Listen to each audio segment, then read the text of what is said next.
theyeshiva.net. I was only 13 or 14 years old at the time, but the memory of that Friday night, I could still see in front of my eyes. Growing up just a few blocks from here, it was Friday night, Shabbos Parshas Vayakhel, Adar this month, Tofshin Memvav, 1986. I always davened Shabbos and much of the week in 770. And already as a young child, I had the place where I stood when the Rebbe would come down Friday night for Kabbalah Shabbos. But as the Rebbe walked in to the shul, I, like everybody else, noticed physical anguish on his face. And then I saw the Rebbe limping and almost had to be caught a few times, to the point that for the way back, they put tables that he should be able to lean on them as he walked out. Later I heard that it seemed like this was a case of very severe sciatica.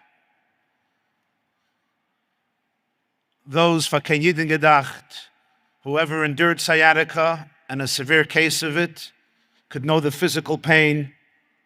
And I think it was already the next morning that the Rebbe davened upstairs, and this went on for quite a while.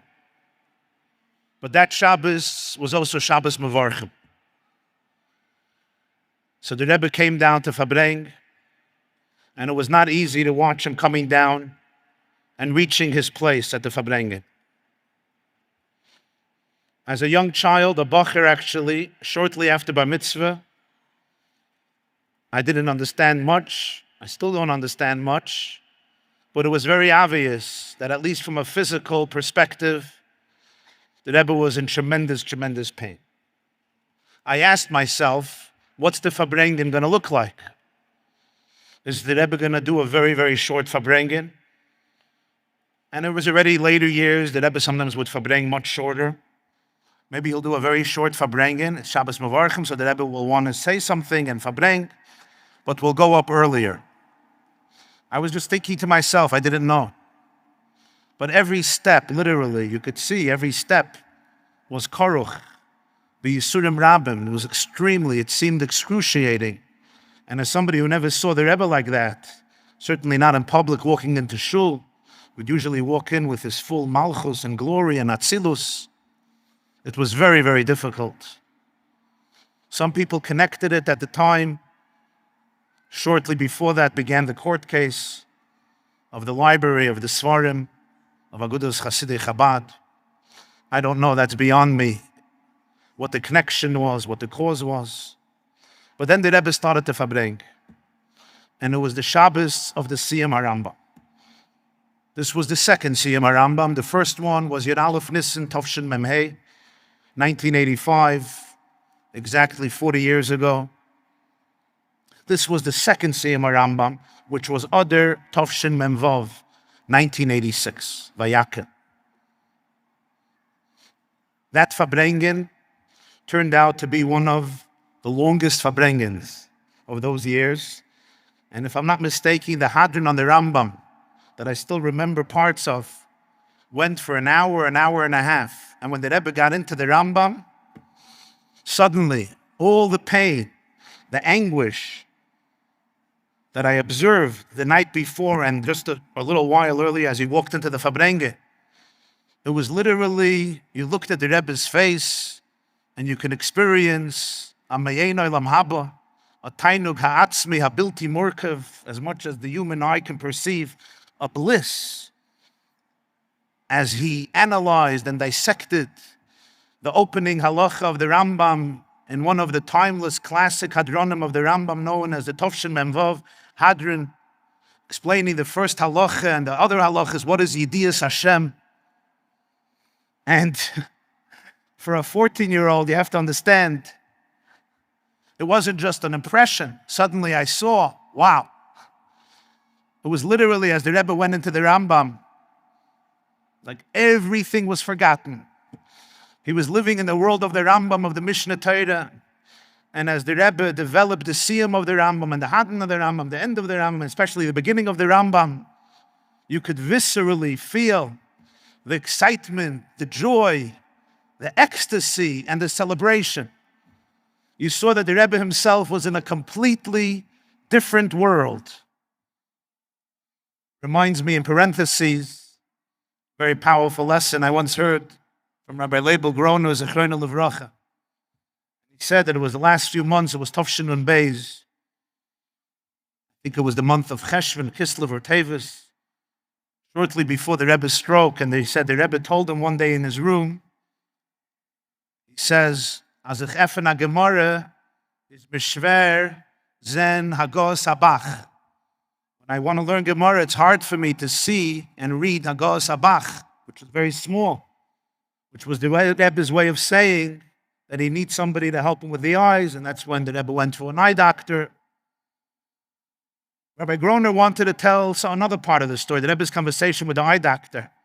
But then I thought to myself, he could have told his secretary, I have a problem seeing. He didn't say that. He said, I have a problem reading Hagos Habach.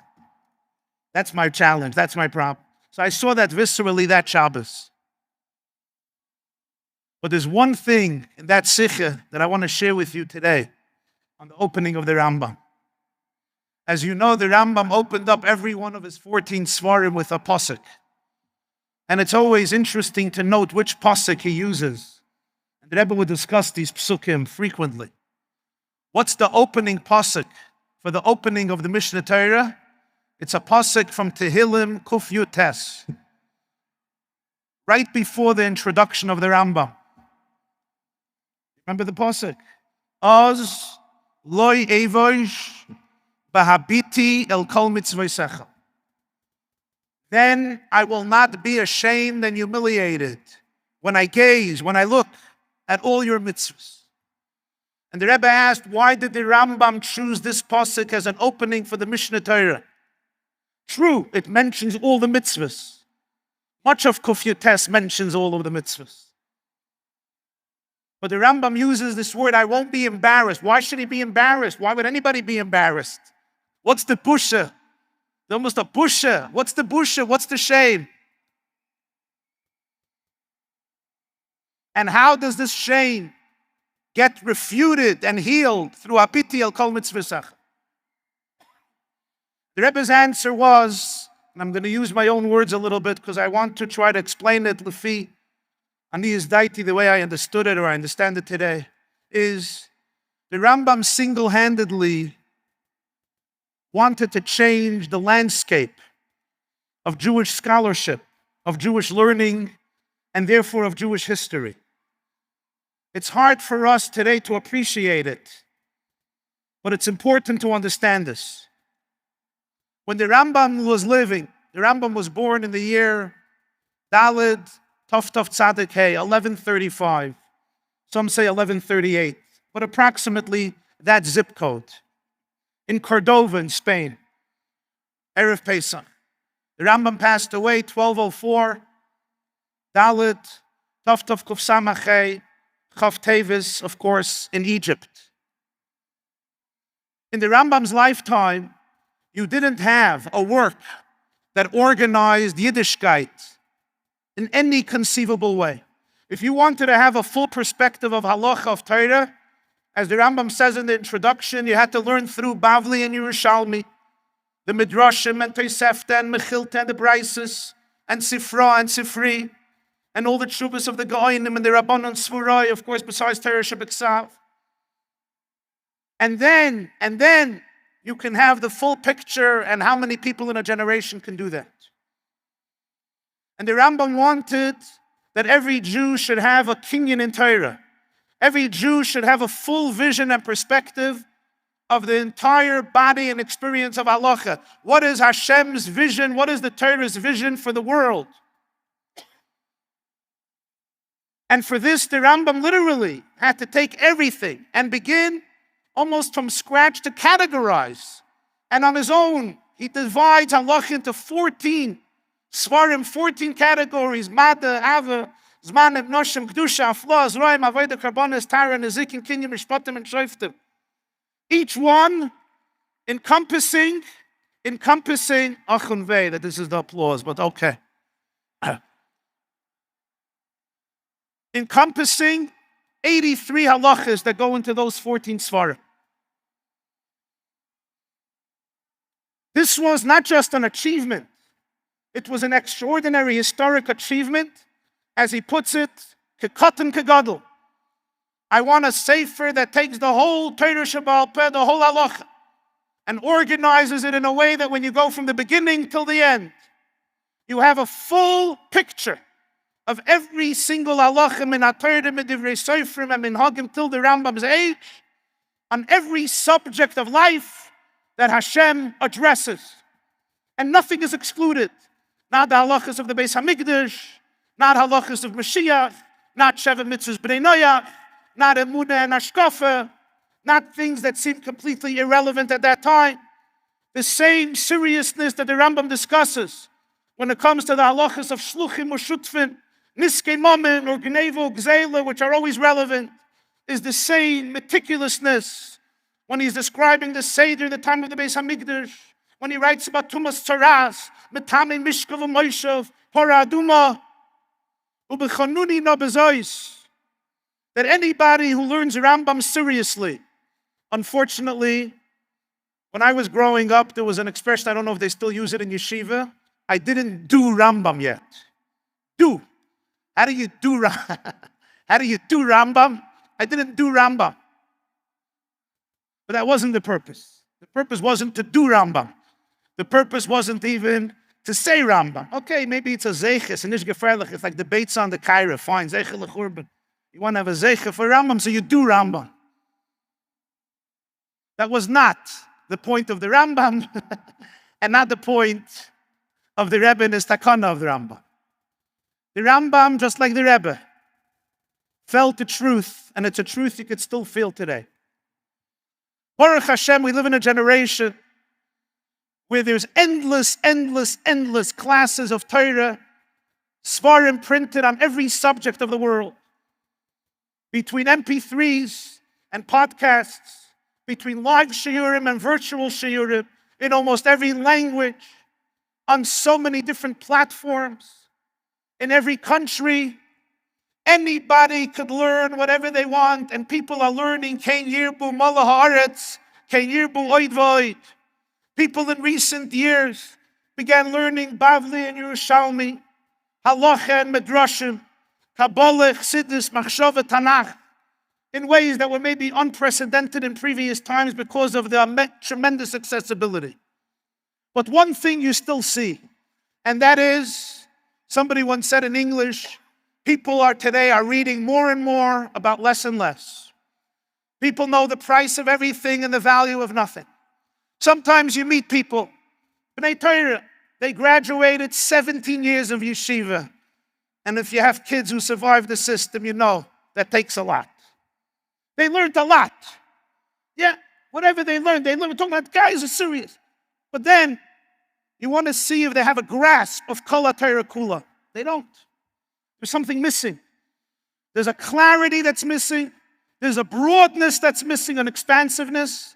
There's a decisiveness that's missing. And there's a tamtzis that's missing. When you learn Rambam seriously from beginning to end, but seriously, that means you need to understand not only every halacha, you need to understand the structure of a chapter.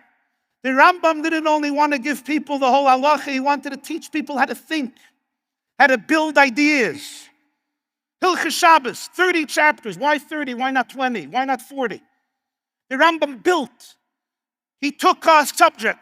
Could be Shabbos, could be Eruvin, could be Yom Kippur, could be Niskei Mammon, could be Hilchos Kelim, could be Sharavas Atumah, could be Hilchos Malachim, or Hilchos Avodah Zarah, Talmud Torah, Tshuva, or now Yesodei HaTorah. So, and he built it. He built it. What are you applauding that what? That I know a few of the halachas of the Rambam.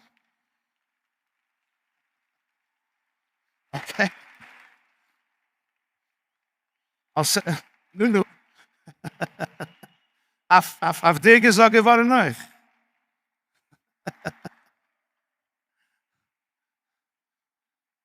The Rambam wanted to teach people how to build, how to think. Every halacha. But not only for a gadol, for a cotton. Some people are sitting and I'm not a big Talmud Chacham. I'm not a big Ben Torah. I barely survived yeshiva. But that was the whole point of the Rambam. The Rambam became a bestseller in his generation. I don't know if you know. Suddenly, the Rambam was the ultimate man who, like the Rebbe, felt Yiddishkeit belongs to the masses. He wanted to empower every person to master. He didn't want to give reasons. He didn't even give sources, and he was criticized for it because he wanted people to come out and have a clear synopsis and summation of Kol HaTorah Kula. Somebody asks you, what's Truma? What's Meiser Rishon? What's Meiser Sheni? What's Bikurim? What's Pigul? What's Noiser? What's Kedushas Mechitzis? What's the difference of Tumas Meis, Tumas Sheretz? What's an Avad Tumah? What's a Vlada Tumah? If you learned Rambam seriously, you know that. But you also know how you can prove God's existence. You also know why we believe Torah is Ben Hashemayim. You also know what it means to be a prophet, what it means to be a Navi. You also know what the world is going to look like when Mashiach comes. You also know what the schedule in the Beis HaMikdash was. And you also know exactly every detail tells the Rambam's day of Hilchos Shabbos. So the Rebbe comes and says, this takes what we call in English guts. And the Rambam knew it. And the Rambam writes in his introduction in the Akdama, the Rambam says, I saw what's happening. I saw the crisis. Niyarti choitzni. I girded my loins. I took the courage, Ani, Moshe ben Maimonides Fardi, and I compiled and I wrote a sefer that will give you the whole Torah Shebaal Peh. And then the Rambam says, you have Tanakh, and you have this sefer, and you don't need any other sefer ever again for halacha. Now now who are you applauding now? The Rambam, okay, fine. Ist gefährlich.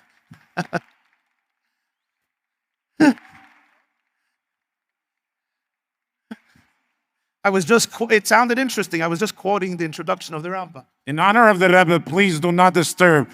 They're not disturbing, they're applauding. You see what you want to see. I just see them applauding. Now here, if you may, this is God's sense of humor. The Rambam says, after my sefer, Einoit Sorich L'Shum Sefer Acher. You got everything. So what's Hashem's humor? No sefer in history has created so many commentaries on it like the Rambam. I think till today we know of more than 10,000 svarim written on the Rambam by the greatest of the greats, from the Beis Yosef all the way down to great Acharonim in our generations. Analyzing, they said, the Rambam says, you're not going to need another sefer. There was even one of the Rishonim who accused him and said, because of you, nobody will open up a Gemara again. You're causing the Gemara to go obsolete. In reality, what happened? Because of the Rambam, there was a whole new Gemara, a whole new depth in Gemara. No sefer has so many Pirushim like the Sefer Rambam. I don't think even Rashi and Chumash, if I'm not mistaken. Hafla the fella. It's an interesting little story. I saw this in the introduction to a sefer from a Litvisher Rosh Yeshiva. He says he was on Yechidus once by the Rebbe. He writes, so Yitzhi Yechidus Eitzel, Hadmur Lubavitch, I think it was Tovshin Lamed Zayin, in the 1970s. And he asked the Rebbe an interesting question. There's Rambam Hilchis Megillah v'Chanukah. How does the Rambam start off? Hilchis Chanukah, two halachas of history.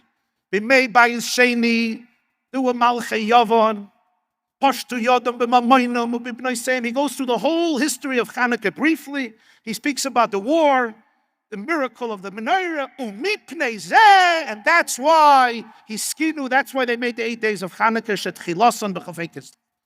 You look at Hilchis Megillah, coming now is the time for Hilchis Megillah, you're expecting the Rambam should say, B'mei Achashverosh, B'mei Mordechai ve'Esther, give us a summation, U'mipnei Zeh. They make Purim. He doesn't do that. In Hilchis Megillah, he starts off right away. You're supposed to read the Megillah by night and by day, right away into the halacha. So this Jew asked the Rebbe, I don't understand, it's not fair. Why doesn't he give you historical context of Purim? Good question. So he said, without a moment, the Rebbe said, it's Pashut. Read the introduction of the Rambam. Most people who learned Rambam in yeshivas didn't learn the introduction of the Rambam. And by the way, if tonight you're going to go home and you're going to decide just to learn the Hagdama of the Rambam, is Dayenu. You'll never look at Torah Shabbal Peh the same way. Just the introduction of the Rambam to Mishnah Torah is something you could learn a whole year. And if you'll have afterwards a taiva to learn the Rambam's introduction to Pirush HaMishnayos, which is like 50, 60 pages, then you'll see why you can't put it down. Everything, this should be obligatory study in every yeshiva, I believe.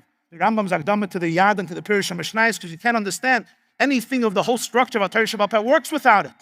But most people don't learn the introduction. So the Rebbe said, look in the introduction. In the introduction, the Rambam says, read Tanakh, Torah Shebeksav, read this sefer Mishnah Torah, and then you don't need any other sefer to know halacha.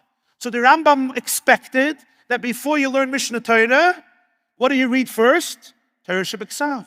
Torah Shebeksav has Megillas Esther. He doesn't have to give you an introduction to Megillas Esther. You learn Tanakh, you know Purim. But Chanukah doesn't say anywhere in Tanakh. You have to learn Maseches Shabbos, Perek B'Mem Madlik and Daf Chaf Aleph, Tanu Rabbanan My Chanukah. You have to learn Megillas Antiochus. You have to learn other Svarim. So the Rambam, the Mishnah Torah, Hilchas Chanukah, he has to give you an introduction. You see how thought out it was, how calculated. Very positive words from the Rebbe, but Pashtus Geonis. I was like, klar, of course, this is the Rambam. Not a joke. Anyone who takes the learning of the Rambam seriously, if you can't 3 prakim, 1 Perek, but 1 Perek, but learn it, gruntig, know what he's saying. Look at the halacha, go back, chazer. The Rambam was the most organized writer, thinker. I don't know if this, I'm sure a few people remember here. The first yahrzeit of the Rambam, after the Shir Rambam that the Rebbe established, was Chaf Tevis, Tafshin Memhei. The end of 84, the beginning of 85. The Rebbe made a surprise Farbrengen, I think around 6 p.m. I was in yeshiva, I was before Bar Mitzvah. But we heard, so we ran over to 770. I remember when I walked in, they were just putting out the tablecloth, and the Rebbe was already walking, and the place was empty. So the Rebbe sits down and he asks a question about himself. He says, the Rambam was the most organized person. How is it that a Farbrengen honoring the Rambam's yahrzeit is such a balagan? Such a Farbrengen, you have to prepare, you let the olam know before. You don't make a balagan, people were coming in, nothing was ready. I'll never forget the Rebbe's answer, it still guides me. And the Rebbe said, you know how you see an organized person? You don't see an organized person when you give him 3 months to prepare. What you see an organized person when you tell him it's happening now. And then you see if he's organized internally or he's just a control freak, what we call. In other words, if you're really organized right now, there's an internal rhythm and menuchas hanefesh. So he says, fakert, the Rambam was a real Mesuder. So this Farbrengen right here is the example of real Seder. And then the Rebbe said the famous Sikha, where the Rakatchover says once in Sofnas Paneach, V'hu Tam Ruchni, on the Rambam and Hilchas Reitzeach, about why you send a Rebbe to Ari Miklet, V'hu Tam Ruchni. I remember the Rebbe saying that the Rakatchover should say this is a spiritual reason. You know, by the Rebbe, the Rambam and the Rakatchover together was like, almost the embodiment of Mashiach right before it comes into Olam Hazeh. Try it out and you'll see. So the Rebbe says, back to Vayakel Memvav, for those who are following. How could the Rambam say this? People could say, this is a little arrogant. You should be embarrassed. Really? You're the one? Ani, Moshe ben Maimon Asfardi? This is what the Rambam says, Ozle Yevosh. You know why I'm not embarrassed? Bahapiti el kol mitzvah. Just like the Gemara says in Maseches Avodah Zarah. Kol mi she'eino yodei Eloheides u'moira. Rabim chalol mipila. Kol mi she'yodei Eloheides ve'eino moira. Atzumim kol harugeh. Just like if you don't know and you make believe you know, it's a crime. If you do know and you make believe you don't know, it's an equal crime. You know why? The Rambam says, Be noisi b'chol hasvarim. Hashem gave me the ability to see the bird's eye view of halacha. It's a responsibility. Lo yevosh. Embarrassment at such a moment is not humility. It's a complete disregard of your shlichus, of your mission in life. How classic, vintage Rebbe in life. Humility doesn't mean you sit on your couch like a couch potato and say, me, ani, umani, I'm just another shmata. No, Bishvili Nivra, you were chosen to cast your light in the world. The Rambam says, because I gaze at all the mitzvahs. For me not to do it would be a betrayal of Hashem's vision, Hashem's plan for me, and what the Jewish people need most in Golus. And then, some of us still remember vividly the first Siyum Rambam, Yud Aleph Nisan Tov Shem Mei in 770, and it was surprising because the Rebbe made a lot of Siyumim, but he wouldn't read from inside. The Rebbe made a Siyum Hashas every few years. Every yard said he made a Siyum Masechta, but he never read it inside. He would say over the Gemara by heart, and also not necessarily the words. He would explain it. Sometimes he said some of the words. But that Siyum, that Yud Aleph Nisan, the Rebbe had the Rambam and he read through, and he said he's going to do it, the last halacha, and he typed it up like a teacher would type it up to little children, like he used to do with the Rashis, pointing. And then he read the first halacha and he typed it up word for word. And here we come to one more aspect, but it's really a derivative of the first, of what the Rambam really did. And I think part of the incredible power in learning and internalizing Rambam. The Rambam wanted to give people not just the details of Yiddishkeit. People learn halacha, Gemara, Nigla, other stuff, Poiskim, Rishonim, Achronim, their whole life, Kein Yirbu, Baruch Hashem, and it's so granular, it's so detailed. The Rambam wanted to not zoom in only, but zoom out and show people the vision of Matan Torah. The vision of Matan Torah, as the Rebbe once put it in a Fabrengen, zu machen von Welt a Torah Welt. To take the world and turn it into a world that reflects halacha, mitzvahs essay, mitzvahs loisese. And hence, the Rambam gave the Jewish people a geula consciousness. What do I mean? You weren't only a Jew, impoverished, living in Spain, or wherever you were living in Africa or in Europe, or in the Holy Land, downtrodden in Golus. Yes, that was the Rambam's age, as it's still our age, sadly. But the Rambam wanted to give the Jewish people the vision of creation. And therefore he wrote a sefer to show what does the world look like when the vision of the Rebbeinu Shalom is ultimately manifested and embodied. It was one of the sikhs, the Rebbe explained the gewaltige Chiddush, answering the Chassam Sofer's big question. The Chassam Sofer in Charles Setshuvas, I think Kufnun Vav, he says he doesn't understand why the Rambam made Mashiach one of the 13 principles of faith. The Rebbe once said over this Chassam Sofer in Aleph Nissen Fabrengen Siyum Psachim with Pchiyos Noiroyos, because he understood the Chassam Sofer. The Rebbe held very much from the Chassam Sofer. What the Chassam Sofer said, I don't understand. Mashiach is the cherry on the cake. Mashiach is the reward. Mashiach is gewaldig. But why is it the ikir of Torah? He says, Chas v'sholem. Chas v'sholem, he says, we know Mashiach will come, but let's say God says I'm not. He says, does it change anything? He says, the Aseres HaShvatim, according to the shit of Rabbi Akiva and Sanhedrin Kuf Yud, they're not coming back. He says, are they not mechuyev in Torah mitzvahs? They're not mechuyev in tefillin. They're not mechuyev in Shabbos. They are. If you get rid of Hashem, Chas v'sholem, Torah min Hashemayim, you don't have Torah, you don't have halacha. But even if you take away Mashiach, like some Sefer says, I know Mashiach will come. But what makes it an ikir? It's not a foundation. It's a beautiful thing that we're going to have. But even if we didn't have it, you still have to do Torah mitzvahs. As the Rebbe put it then in Koyoyma loy chafatzti hineini. The great question of the Chassam Sofer. What's the Rebbe's answer for this question? The Rebbe's answer for this question is the Rambam saw in Mashiach the ikir of das, because Mashiach basically tells you that God's plan, Hashem's plan, is actually going to be realized. At Matan Torah, Hashem gave the Jewish people a blueprint. Take the world and change it. Turn it into a Torah world. Is it ever going to happen? Or is it just a nice dream? Most of the mitzvahs we don't even have today.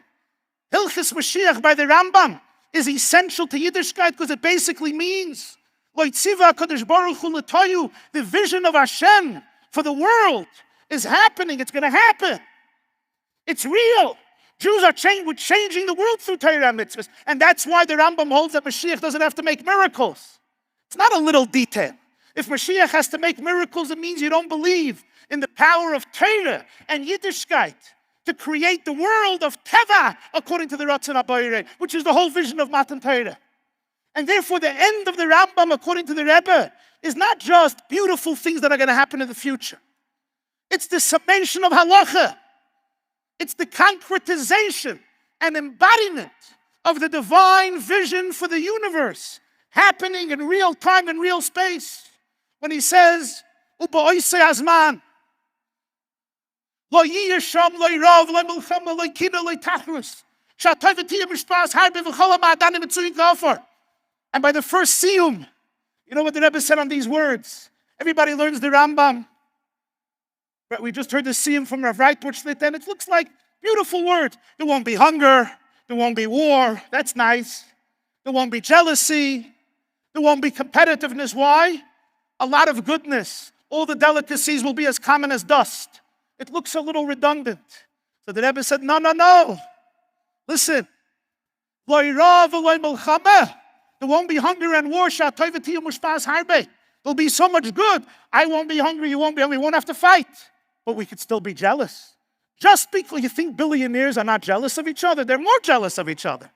Just because there's a lot of goodness, it doesn't take away jealousy and competitiveness. That's why the Rambam adds, well,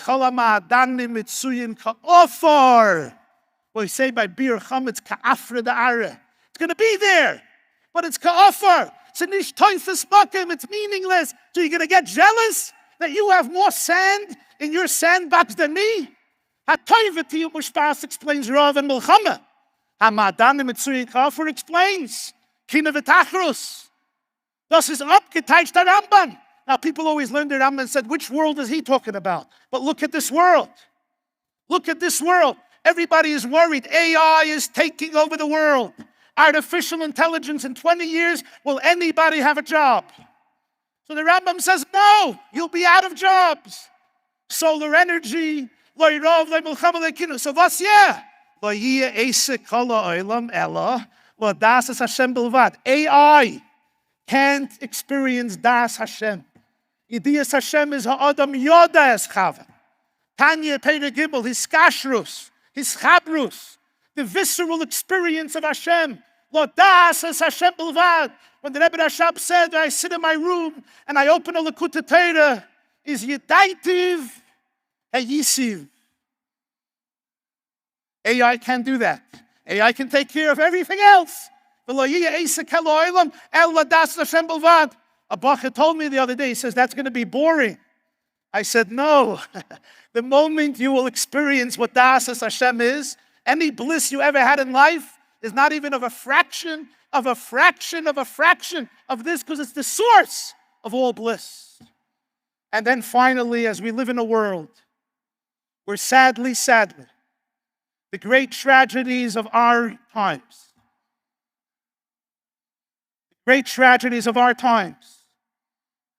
happen through the most vicious of anti-Semites, but even more sad that it was Jews themselves who resurrected the enemy, even if they had good intentions, and they did not realize what they were doing.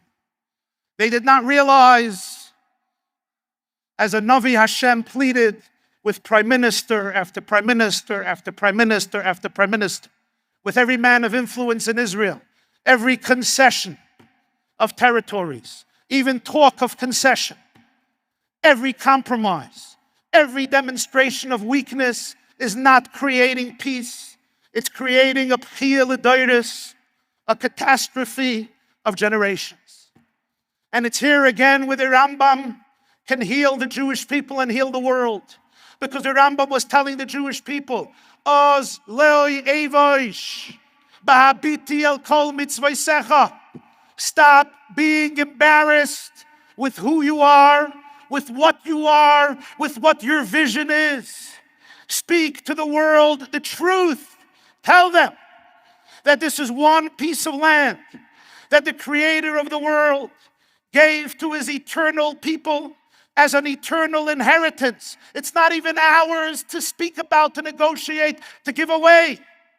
The world is craving for Ozloi Eva Ishba Pitil Kol Mitzvah. It's only the vision of the Rambam, the vision of Moshe that come to Moshe, the vision that in our generation the Rebbe sacrificed his entire life to inculcate in the masses, to be able to stand up to a world and say we have a mission to create a Welt into a Torah Welt of Loi Rov, Loi Milchama, Loi Kinen, Loi Tafus, Toiv V'tiyah Mushpas Harbe, Mola Oretz Deus Hashem, Kamayim Layom Chasim. The world respects Jews who can stand up with conviction, respecting their Judaism, their God, their history, their heritage, their roots. A non-Jew is not embarrassed to say, I'm ready to occupy a whole section of this land. And Jews, who God gave it to them, and gave it to Avram, Yitzchak, and Yaakov, are afraid to say it. Comes the Rambam and says, there's a vision, there's a grand vision. Speak the truth to the world so they will listen. They respect you when you respect your God, when you respect your soul, when you respect your Torah. This is the time when as you go home, take out that Rambam. And again, whether it's the 44th, 45th time, or it's the 40th time, or maybe it's the second time, or maybe, it's the first time. If you don't tell, I won't tell. Take him out. Take out the Rambam. Let Jewish history come to life. Let divinity come to life. Let halacha come to life. And let your soul come to life. Yes, it's not always as loud and inspiring as a big event. You're going to get to Hilchos Shabbos and you're going to have to plug away 30 difficult chapters. You're going to get to Hilchos Tumas Meis, and we wish you a lot of hatzlacha on behalf of all the Loimdei Harambam. Plow it through. Give that gift to yourself. Give that gift to your home. Give that gift to your brain and soul with patience, with consistency, and with chazorah. The Rebbe didn't start learning Rambam in 1984. The Rebbe would make a Siyum Rambam every few years when nobody realized the Rebbe was learning Rambam for years and years and years and years. The Rebbe made a Hadran Tov Lamed Hey, a huge historic Hadran, one of the most amazing Hadranim. Yud Aleph Nisim Mem Daled. 1 year before he started Rambam, he made a Hadran on the Rambam. A year later, he probably finished Rambam again. It's just my own estimation. And he came out with a takana for everybody. Exactly Tavshin Mem Daled. Why then? I don't know. I do know that was exactly 40 years before Tavshin Pei Daled. And I also know that Shmini Atzeres at night, the Rebbe danced more than usual, and he said the next night that he saw that Amcha Yisrael Tzrichim Simcha. And therefore, Shmini Atzeres, he already started Simchas Torah. The Rebbe also said that the Rambam has 83 halachas and is the gematria of Machala. Mem, Ches, Lamed Hey, Vasiroisi, Machala Mikirbecha. And he said that learning Rambam has a power to help us heal from illness. And I think it meant not only physical illness, but also mental, spiritual, emotional, social, psychological. Somehow, learning and living with the Rambam has within it power that we can see, power that is above what we can see. And in one of the last Fabrengens, the Rebbe said an expression, and I could still hear it from the Rebbe's mouth. He said then, and for this you have to know Yiddish, the Rebbe said, das ist ein von der Sibes, was man sich verlegt auf lernen Rambam. Anybody knows how to translate the word verlegt in English? Verlegt is a very unique word in Yiddish. Verlegt in simple English means it's one of the reasons why I became obsessed and overwhelmed and completely dedicated. Verlegt, you're like completely entrenched and immersed in learning Rambam. Those of us remember that Rebbe would come back from the oil. There were times in later years he came back close to midnight, late at night, fasting a whole day, standing in one place, 6, 7, 8 hours, And when you saw him coming home, what was the Rebbe learning? He was in the car late at night. The Rebbe was learning Rambam. It's a verlegt auf lernen Rambam. As we celebrate tonight, the Siyum Rambam. And I have to say, one of my earliest memories as childhood is Rabbi Shmuel Butman, the legendary chairman of the Siyum Rambam, visiting my father, Aleim HaShalom, in our house and making sure that the Siyum gets promoted and advertised. And I also heard a little negotiation here and there, but what happens inside the house stays inside the house. And just remember those years of the dedication, the Mesiras Nefesh, to ultimately fulfill the vision, and the real vision is not this Siyum Rambam. This is beautiful and it's amazing. The vision of Siyum Rambam is that 90,000 Jews should fill up a huge, huge stadium, because the moment people will realize the extraordinary value of learning Rambam, Sai Mitzad Nefesh Elokis and Sai Mitzad Nefesh Bahamas, the consciousness of Limud HaRambam will literally spread to the whole of Klal Yisrael. Umala ha'aretz deyes Hashem kamayim layom echasim amen v'yamen. Thank you. Mazel tov. This class is brought to you by theyeshiva.net. Please help us continue the classes. Make even a small contribution at www.theyeshiva.net/donate.